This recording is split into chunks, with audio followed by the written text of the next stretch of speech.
Olá, amigos, olá, amigas, bem-vindos ao canal Leila Riches Mais. Nossa entrevista hoje é com o jornalista Nelson Franco Jobim. Ele é analista internacional, ex-correspondente do Jornal do Brasil em Londres e professor de pós-graduação em Relações Internacionais das Faculdades Hélio Alonso. Olá, Nelson. Tudo bem? Olá, Nelson, tudo bem? Obrigada por aceitar nosso convite. Nelson, a gente quer entender o mundo pós-Covid-19, principalmente como ficam as relações entre China e Estados Unidos depois da pandemia do coronavírus, chamada pelo presidente dos Estados Unidos, Donald Trump, de vírus da China. Quer dizer, a situação entre as duas grandes potências, que já estava complicada, piorou com essa crise sanitária? Olha, piorou porque há acusações de parte a parte, né? Assim como os Estados Unidos passaram a acusar a China, porque a origem da pandemia realmente foi na cidade de Wuhan, na China, e aí há uma série de teorias conspiratórias. O Trump está muito abalado pela queda de popularidade com a pandemia e com a crise econômica, então está usando, a China já acusou a Organização Mundial da Saúde e a China pela pandemia. Eu me lembro que na eleição de 1989, o George Bush, o pai, ligou para o Gorbachev, que era o líder da União Soviética na época, e disse: olha, eu vou falar mal da União Soviética na campanha, mas é só para consumo interno. Eu não sei se o Trump fez a mesma coisa, mas ele tenta se apresentar nas eleições como o candidato capaz de enfrentar a China, essa superpotência ascendente, né? Então, mas do lado da China também tem a história que foi o vírus surgiu em Wuhan, mas foi plantado pelo exército dos Estados Unidos. Então há uma animosidade que não é de hoje, né? Há toda uma concorrência estratégica entre os Estados Unidos e a China pela supremacia mundial, pela liderança mundial, que vai muito além do comércio, né? É uma questão econômica, diplomática, científica, tecnológica e, em última análise, militar também, né? Porque o poder econômico e tecnológico se traduzem no poder militar. A gente não sabe exatamente nada do que vai sair do mundo pós-pandemia, porque não sabe quando a pandemia vai acabar. Agora, certamente é um momento de maior tensão. A China se tornou também mais agressiva nas suas relações exteriores durante a pandemia, né, tentando se reafirmar, né, como potência, tentando apagar também a imagem negativa que veio da pandemia, ajudando muitos países pobres da África e de outros lugares, fornecendo materiais, até forneceram, por exemplo, respiradores que não funcionaram direito, mas há uma tensão crescente entre os Estados Unidos e a China, e, enfim, isso é ruim para as relações internacionais. O ideal nessa pandemia é que houvesse uma coordenação internacional para combater o inimigo comum. E uma união, né? Exatamente. E uma união dessas duas grandes potências, as grandes potências todas, contra o inimigo comum, o coronavírus, né?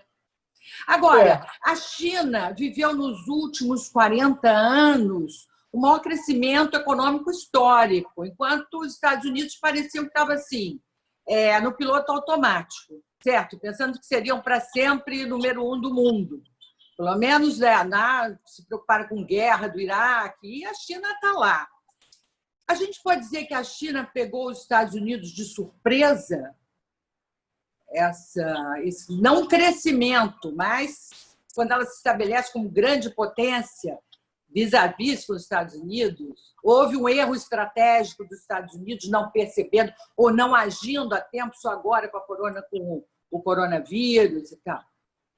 Olha, a China mudou, a relação estratégica da China com os Estados Unidos muda em 1971, quando o Henry Kissinger vai à China e deixa de ser uma contenção de um país comunista e passa a engajar a China. Na verdade, o interesse na época era isolar a União Soviética. Tinha havido um conflito de fronteiras em 1969 entre a União Soviética e a China. Então, a China foi, de uma certa forma, uma aliada informal, não membro da OTAN, da Organização do Tratado do Atlântico Norte, aliança militar liderada pelos Estados Unidos no fim da Guerra Fria. Então, houve claramente um incentivo das potências ocidentais ao desenvolvimento da China e ao crescimento da China. Isso acontece muito nas guerras, né? O que ontem era um aliado, de repente pode crescer tanto a ponto de se tornar um inimigo. A China promove grandes reformas econômicas a partir de 78, né, lideradas pelo Deng Xiaoping, que foi um líder transformacional, né, que mudou a China completamente, abriu o país, que era um dos países mais fechados do mundo, e a China se tornou, realmente, o crescimento econômico da China é o mais rápido e o mais formidável da história da humanidade. Então, a China se tornou uma grande potência. E o Trump, de uma certa forma, tenta reverter um pouco o passado desse engajamento para uma espécie de contenção. A contenção era a política que os Estados Unidos adotavam contra a União Soviética durante a Guerra Fria. Mas a China se tornou tão grande, tão formidável, que é impossível hoje conter a China. Ela é uma superpotência econômica, ela tem relações econômicas com todas as regiões do mundo, e, ao contrário da União Soviética, que economicamente era muito inferior, tem um desenvolvimento econômico, tem um desenvolvimento tecnológico. Quer dizer, a ascensão da China precisa ser negociada e acomodada, né?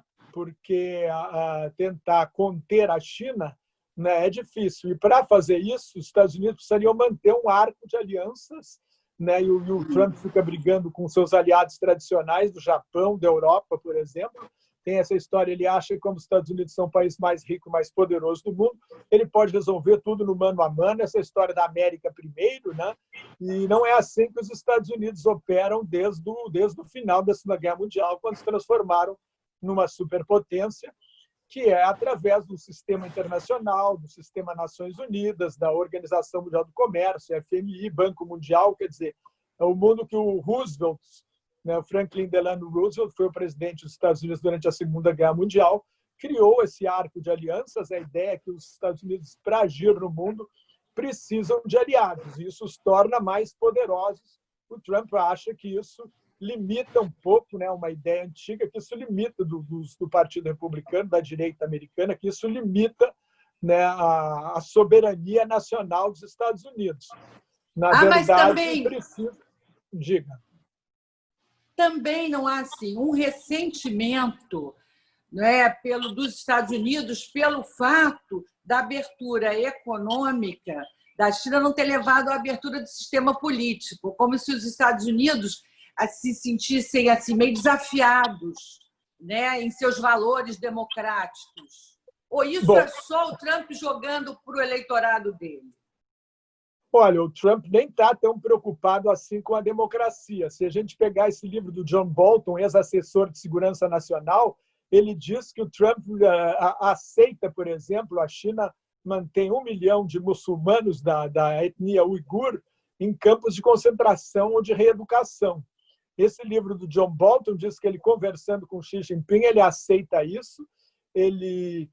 A questão dos direitos humanos, agora, por exemplo, teve essa história da Lei de Segurança Nacional de Hong Kong, então os Estados Unidos voltaram a tocar na questão dos direitos humanos. Há um projeto no Congresso americano que foi aprovado para impor sanções à China por causa da Lei de Segurança Nacional de Hong Kong, mas o Trump não deixou, por interferência do Trump, essas sanções não são automáticas.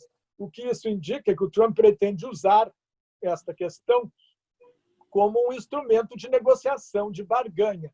Ou seja, ele não tem um compromisso rigoroso com a questão dos direitos humanos, vai jogar com isso nas negociações mais amplas que os Estados Unidos têm com a China. Quando a Margaret Thatcher assinou o acordo esse sino-britânico para devolver a colônia britânica de Hong Kong à China, em 1984, um dos argumentos que ele usava era esse, que a liberalização da economia levaria a China, inevitavelmente, a uma liberalização, uma reforma política. Acontece que houve aquele movimento da Praça da Paz Celestial dos estudantes, que a China reprimiu com grande violência em junho de 1989. Então, ali havia até 2 secretários-gerais do Partido Comunista, o Yaoban e o Zhao Ziyan, que tinham a intenção de fazer uma reforma política. O Zhao chegou a negociar com os estudantes na praça, mas aí teve um famoso encontro na casa do Deng Xiaoping, que ele disse: eu tenho milhões de pessoas do meu lado, na verdade 1 bilhão e 200 milhões de pessoas, que era a população da China na época, e o Deng chegou a dizer: não tem não, e eu tenho não sei lá quantos, 1 milhão e tantos, que era o número de soldados do Exército Popular de Libertação. O Exército Popular de Libertação esmagou, né, o movimento pela democracia e a liberdade na Praça da Paz Celestial, e a reforma política morreu ali, né? Então, também naquele ano, foi o ano em que, isso foi em junho, né? No final do ano, houve o colapso do comunismo na Europa Oriental, né? Então, os chineses ficaram muito receosos de qualquer tipo de abertura política que pudesse comprometer o poder absoluto do Partido Comunista. E agora, com Xi Jinping, que vira líder do partido em 2012, e a ditadura se tornou uma coisa muito mais pessoal, muito mais concentrada, porque o Deng tinha criado um sistema para o líder do partido, que é o presidente também, fica 2 mandatos de 5 anos. O Xi Jinping acabou com isso e deixou claro que ele é um presidente perpétuo, né? Então, a esperança de alguma abertura democrática na China se foi há muito tempo. Então, essa é uma das coisas que existe hoje.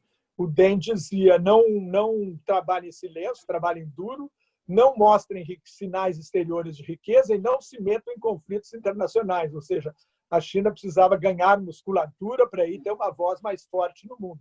O Xi Jinping claramente acha que essa hora já chegou e nas relações internacionais a China se alia a autocracias, por exemplo, a Rússia apoia governos ditatoriais na África, quer dizer, trabalha ativamente contra uma democratização da sociedade internacional.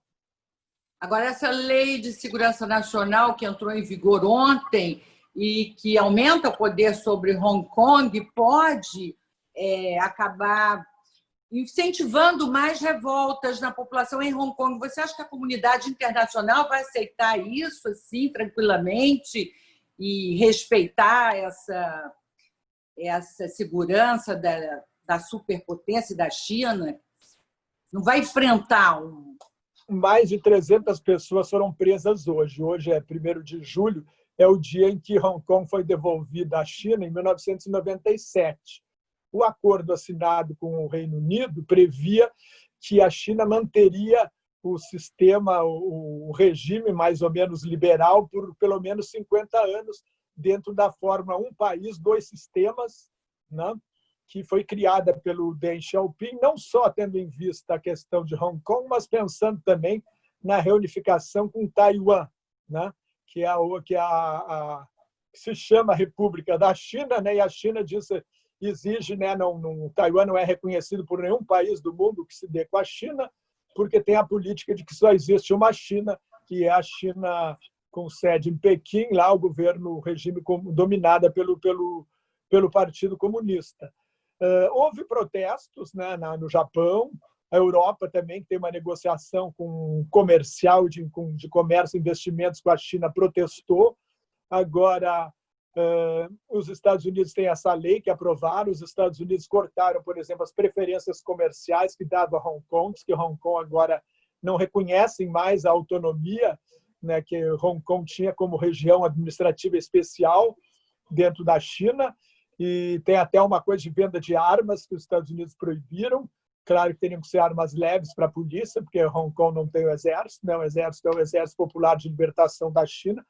Há protestos internacionais.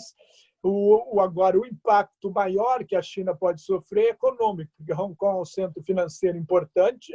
Grande parte do dinheiro que entrou para promover os investimentos, para promover as reformas na China, entrou por Hong Kong.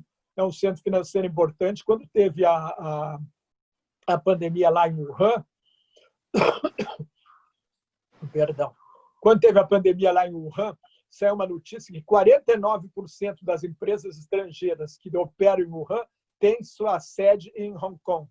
Ou seja, Hong Kong é um lugar que é muito, muito importante economicamente, sempre foi, né, para a reforma na China. Talvez a China ache que não precise mais, Agora, outros lugares, Singapura se preparando para ser, de repente, esse lugar que vai, dentro da Ásia, se transformar num centro financeiro, ocupar o espaço que Hong Kong pode perder.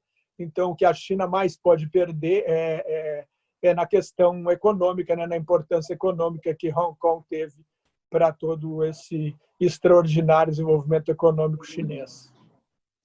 Nelson, você fala em Guerra Fria, mas a China não parece querer exportar uma ideologia como fez a União Soviética. Quer dizer, vai ser uma Guerra Fria um pouco diferente? Há alguns contenciosos regionais, como no Himalaia e tal, no Mar do Sul, que eu quero que você fale, mas não é uma questão como a União Soviética, né? É um pouco diferente. Olha, o comunismo chinês hoje é mais uma forma de governar do que né, economicamente, aquela ideia da estatização dos meios de produção, que era a base do pensamento comunista. Isso não existe mais, né? A não ser talvez em Cuba e na Coreia do Norte, né? Agora, como forma de governar, ainda existe. Então, na verdade, é mais uma coisa entre autoritarismo e democracia, ou entre sociedades abertas e sociedades fechadas. A China está claramente do lado das autocracias.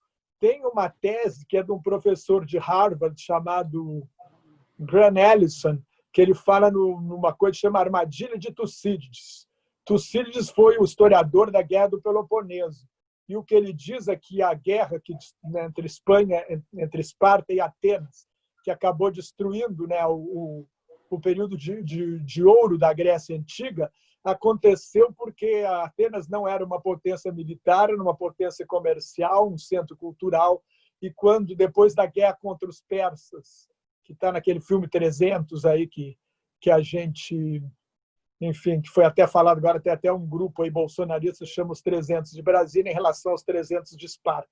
Enfim, depois da guerra contra o Império Persa, que todo mundo achou que os persas iam ganhar, Atenas se tornou muito poderosa, então Esparta foi à guerra porque antes que Atenas se transformasse mais forte do que ela.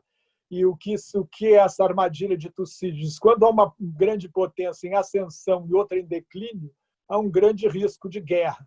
Esse projeto Armadilha de Tucídides, da Universidade de Harvard, lista 16 transições hegemônicas, como se chama, de 1500 para cá, e em 12 delas houve guerra. Só não houve guerra quando a Espanha superou Portugal, depois da descoberta da América, quando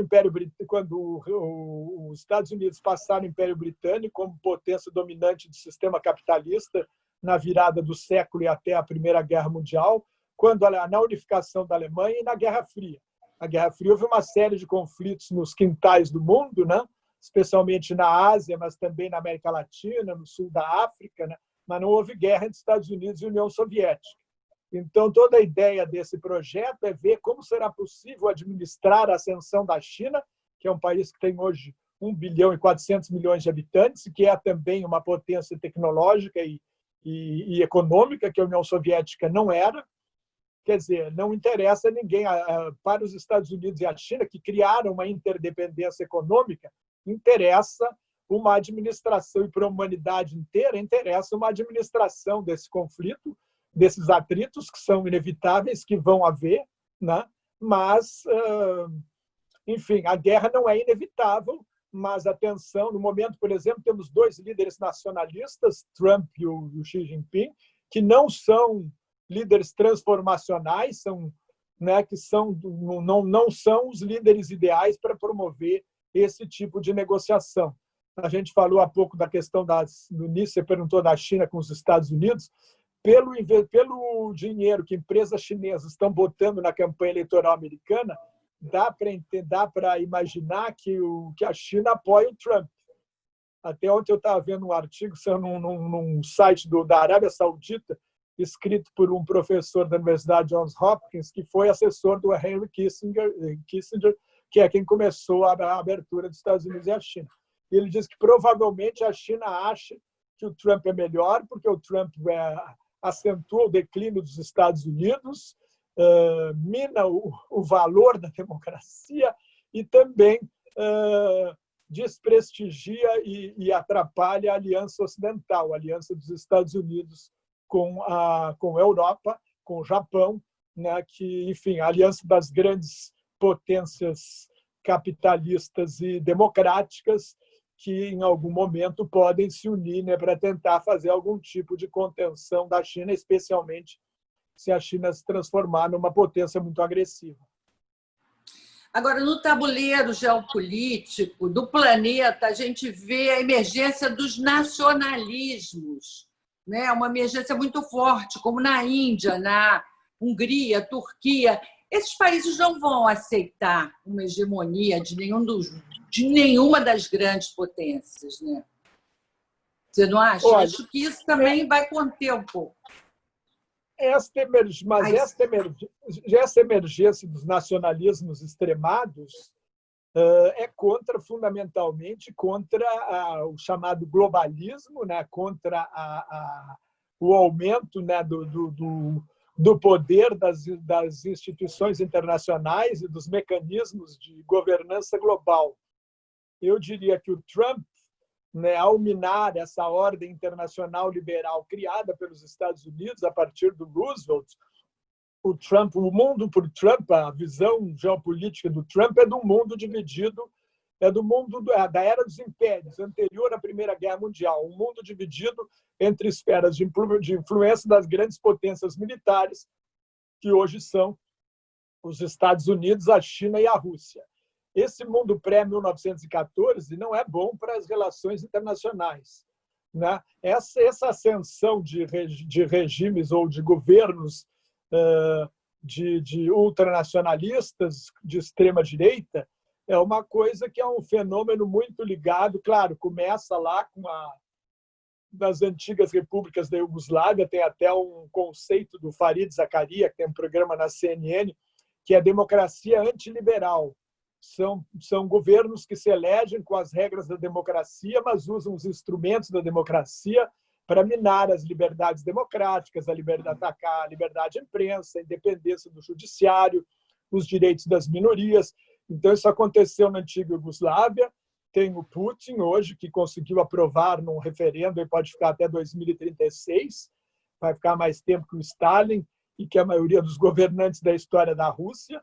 Tem enfim, tem essa ascensão desses movimentos de extrema-direita na Europa, na Hungria, na Polônia estão no poder, tem o Salvini lá, Matteo Salvini na Itália, a Reunião Nacional na França, o próprio Brexit no Reino Unido foi uma coisa de uma retomada do nacionalismo, na minha opinião, um tiro no pé, porque a Europa é o maior mercado do Reino Unido, mais ou menos 50% do comércio exterior, agora eles estão negociando um tratado, mas com grande resistência do Reino Unido. Na Turquia também houve essa guinada. A Turquia, em algum momento, tentou entrar para a União Europeia, né? Teve que adotar várias medidas, acabar com a pena de morte, diminuir a influência dos militares. Em algum momento ficou claro que não ia, né, que a União Europeia não queria a entrada da Turquia como membro pleno, só no máximo um acordo de livre comércio. E o Erdogan, que é o primeiro-ministro da Turquia, adotou, aliás, hoje foi primeiro-ministro, depois virou presidente, porque tinha limite do número de termos que ele podia ficar, e ele se voltou para uma ideia de recriar, pelo menos, a ideia do Império Otomano, entrou para uma linha mais islâmica, e depois da crise de 2008, também houve né, com toda a questão do desemprego, a imigração recente, especialmente com a guerra civil na Síria, que também é um reflexo da crise econômica provocada pela recessão de 2008, 2009. Então, houve uma ascensão do neopopulismo, né, do nacionalismo extremado. Isso, enfim, até aqui no Brasil, de uma certa forma, o governo Bolsonaro representa ou encarna esses mesmos ideais, né, se orienta muito pelo Trump, né? Enfim, não é do ponto de vista das relações internacionais, pelo menos na minha opinião, não é uma coisa muito boa, é uma ascensão, né? Não sei se pode falar um neofascismo, mas tem várias características, né? Inclusive essa rejeição à ciência que a gente vê em plena pandemia, né? A boa notícia é que quem está se dando bem na pandemia são os países que adotaram a ciência, democracias. Na Coreia do Sul, o governo conseguiu 60% de maioria no parlamento, a primeira-ministra da Nova Zelândia conseguiu acabar com a Covid-19, é a mais popular da história. Os Estados Unidos fracassaram, a China conseguiu controlar com muita alinhadura, mas, por exemplo, as outras Chinas, né, só existe uma China, mas tem Hong Kong, Taiwan e Macau. Macau não tem nenhuma morte, Taiwan tem 7 e Hong Kong tem 7 também.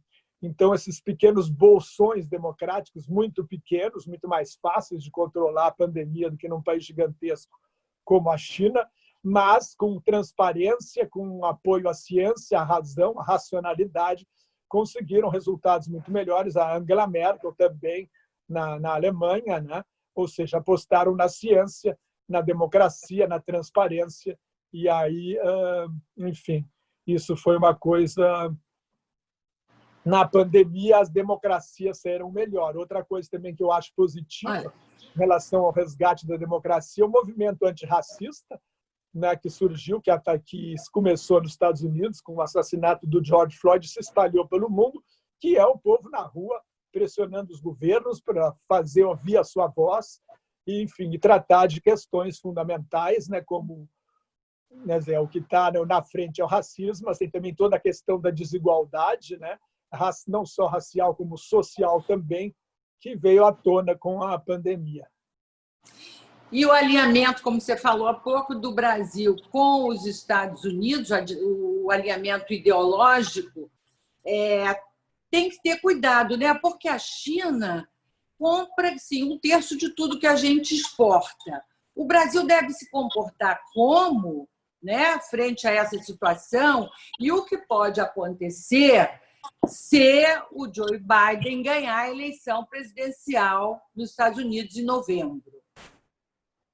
Olha, outro dia tinha uma conferência dessas pela internet do Instituto Fernando Henrique Cardoso com o professor Joseph Nye Jr., da Universidade de Harvard, que é o sujeito que criou o conceito de poder suave, soft power ou poder brando, que diz que é muito importante, né, os países terem... Quer dizer, que a Guerra Fria não foi ganha militarmente, claro que economicamente foi, mas foi ganha muito por causa do estilo de vida americano, daquilo que os outros invejavam no Ocidente, da liberdade de expressão, da cultura pop, do rock and roll, da calça jeans, da Coca-Cola, esse tipo de coisa. E o Joseph Nye Jr. estava dizendo, aliás, o embaixador Sérgio Amaral, que foi porta-voz do Fernando Henrique, embaixador em Londres e Washington, diz que o pior cenário para o Brasil é se houver realmente uma guerra fria entre China e Estados Unidos e os dois ficarem pressionando para o país se alinhar. Porque o Brasil não pode se alinhar com o tamanho que o Brasil tem, nem a um lado, nem ao outro. Por um lado, somos um país do Ocidente, né? Temos uma democracia relativamente jovem e muitas vezes instável, né? Mas que vem resistindo bem aos solavancos desde a Constituição de 88. Então, temos vamos dizer, uma identidade com os princípios liberais e democráticos dos Estados Unidos, mas, ao mesmo tempo, a China é nosso maior parceiro comercial e em alguns temas, por exemplo, na questão da globalização, que o Trump tem atacado as instituições internacionais, ao Brasil interessa a Organização Mundial do Comércio, por exemplo, né, uma coisa importante para negociar as questões comerciais do Brasil. Até era um brasileiro que era o diretor-geral até há pouco, não sei, acho que ainda não saiu, mas já pediu demissão, o embaixador Roberto Azevedo. Tem a questão da Organização Mundial da Saúde também, quer dizer, a China como superpotência ascendente tem cada vez mais voz e voto nas organizações internacionais e quer manter esse sistema. Então, são coisas nas quais, além da importância comercial, né, que a China virou, acho que em 2009, o maior parceiro comercial do Brasil, é fundamental para o agronegócio, que é o único setor da economia brasileira que está em crescimento, né? E, por outro lado, tem essas questões ideológicas, né, da democracia, do autoritarismo chinês, da gente ser uma sociedade aberta. Quer dizer, temos um pé em cada canoa, se elas se afastarem muito, quer dizer, não interessa ao Brasil, não interessa a ninguém no mundo uma guerra fria entre China e Estados Unidos pelo potencial destrutivo que tem. Agora, o Brasil precisa... O desafio, acho, para todos os países do mundo hoje é como equilibrar as relações com a China e com os Estados Unidos sem criar conflitos com nenhum dos dois. Essa agressividade da China... Fala. Não, pode terminar, termine, por favor. Essa agressividade da China, por exemplo, teve esse confronto na fronteira lá com a Índia, né? Uma briga lá nas montanhas do Himalaia, umas guerras que acontecem entre Índia e Paquistão, Índia e China, no verão, né? Quando é possível fazer alguma guerra, 4.000 metros de altitude, e morreram 20 indianos. Né? Não pode usar armas lá, então foi na base da barra de ferro, né, de paus e pedras, né? Mas, enfim, esse tipo de atitude agressiva da China aproxima a Índia dos Estados Unidos. A Índia é um país que foi, né, colonizado pelo Império Britânico durante 300 anos, então é muito reticente a fazer alianças com países ocidentais. Desde o governo Bush, o filho, os Estados Unidos procuram claramente uma relação especial com a China, com a Índia. Quando se discutia a reforma do Conselho de Segurança das Nações Unidas, o único país que os Estados Unidos apoiaram claramente foi a Índia, provavelmente apoiariam também o Japão, né? A Alemanha e o Brasil também são candidatos a entrar no Conselho de Segurança, mas, enfim, essa é outra questão. O Conselho de Segurança com 5 já não funciona, com 9 seria muito pior. Mas essa agressividade da China em relação à Índia faz com que a Índia se aproxime do Japão, do Vietnã, que é um vizinho da China, e também dos Estados Unidos. Então, se forma um arco de aliança. Os Estados Unidos hoje falam na região do Indo-Pacífico, ou seja, incluem a Índia na região geopolítica aí do Indo-Pacífico para claramente servir de um contrapeso à expansão da agressividade crescente da China. Ao mesmo tempo, existe uma coisa que se chama de colar de pérolas ao redor da Índia. A China apoia o Paquistão, Bangladesh, Butão, Nepal e Sri Lanka. Ou seja, a China se considera cercada por países aliados, aliás, a Índia, se considera cercada por países aliados da China. A Índia, inclusive, cortou várias empresas de internet, o TikTok, proibiu essas empresas chinesas de atuarem na Índia, em parte porque não tem não tem como enfrentar militarmente a China. Também são duas potências nucleares, não interessa a ninguém uma guerra nuclear, mas a retaliação se faz economicamente através das empresas de alta tecnologia.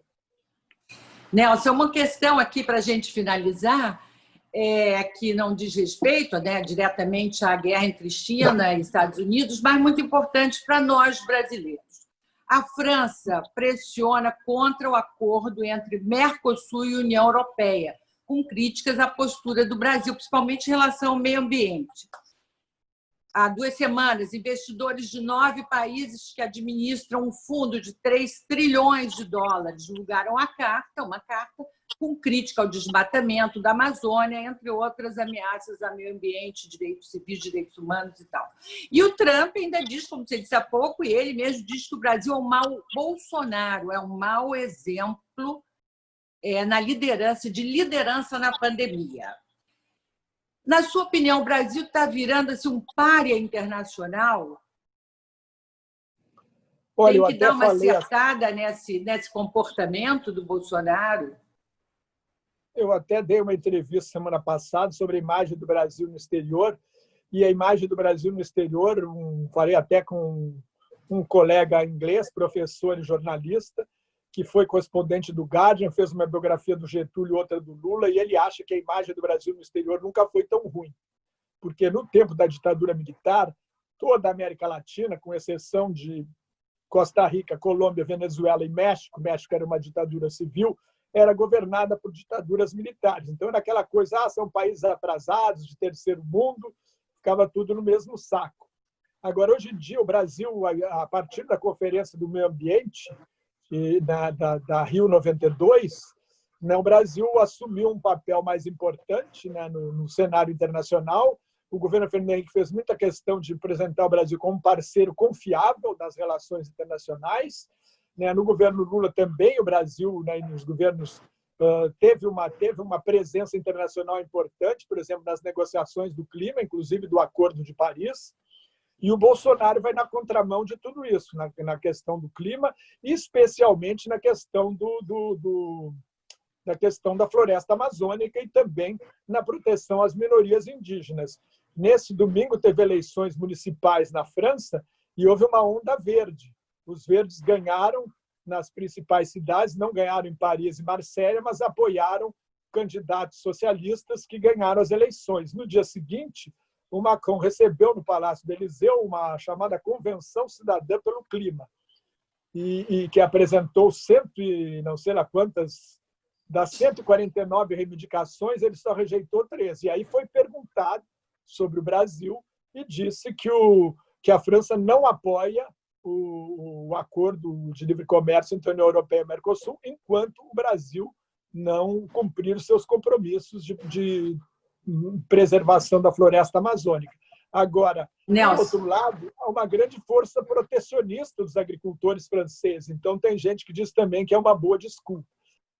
Nelson, então você acha que com o governo Bolsonaro o Brasil perdeu de vez a chance de ser uma liderança regional?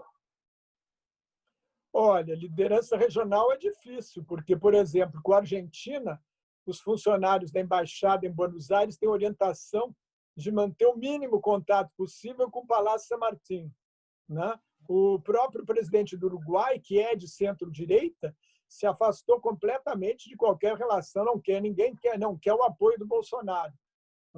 Então, aí depois o Brasil saiu das organizações aí da CELAC, da Unasul, quer dizer, não há um interesse, o Brasil não mostra interesse pela América Latina. Então, acho difícil. Depois entrou na questão da Venezuela. O Brasil, tradicionalmente, sempre fez questão de não se envolver em conflitos externos, entre outras coisas, para não ter intervenções externas de grandes potências como os Estados Unidos nas suas questões internas, mas também para se apresentar um país pacífico, uma potência herbívora, ou seja, não é uma potência militar, se é que existe uma potência herbívora, mas o Brasil é um país que sempre se qualificou, diplomaticamente como mediador das questões internacionais, participa de missões de forças de paz, porque é um país que não é uma ameaça para seus vizinhos. E essa aliança automática do Bolsonaro com os Estados Unidos, os ataques ao governo da Venezuela, o Brasil toma uma posição e isso enfraquece certamente essa postura de mediador de conflitos internacionais. Nelson Franco Jobim, muito obrigada pela sua participação, pela entrevista. Foi um prazer muito grande conversar com você, que esclareceu tão bem esse momento no mundo, não é? Para a gente lembrar sempre que a Terra é redonda. É isso? Muito obrigado. Obrigada a você. Um grande abraço. Outro. E para você que nos assistiu, muito obrigada pela audiência. Dê o seu like se gostou da entrevista. Inscreva-se no canal se ainda não fez e volte sempre. Também estamos em podcast, em várias plataformas. Procura lá, Leila Riches Mais. Até a semana que vem. Um grande abraço.